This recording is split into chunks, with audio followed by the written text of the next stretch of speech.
માળિયાહાટીનાની તાલુકા pay centre શાળામાં મારી શાળા મારું સ્વાભિમાન અંતર્ગત કાર્યક્રમ યોજવામાં આવ્યો હતો।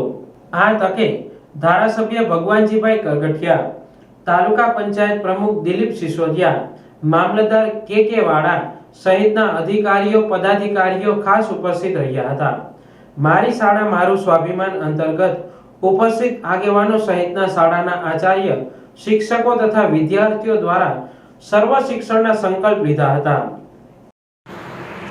આજ રોજ માળિયા મુકામે પે સેન્ટર શાળાની અંદર મારી શાળા મારું સ્વાભિમાન નામનો જે રાષ્ટ્રીય કક્ષા છે અને ગુજરાત કક્ષાએ જે કાર્યક્રમનું આયોજન શિક્ષક સંઘ દ્વારા થયું છે એમાં આજે હાજરી પૂરી। અહીંયા સૌ શિક્ષકો વિદ્યાર્થીઓ હાજર રહ્યા અને તમામ વિદ્યાર્થીઓ અને શિક્ષકોએ એક સંકલ્પ લીધો અને એ સંકલ્પને અનુસાર આ દેશમાં વિકસિત દેશ બને એના માટેના સૌ સાથે મળીને પ્રયાસો કરશે એવો સંકલ્પ લેવામાં આવેલો છે।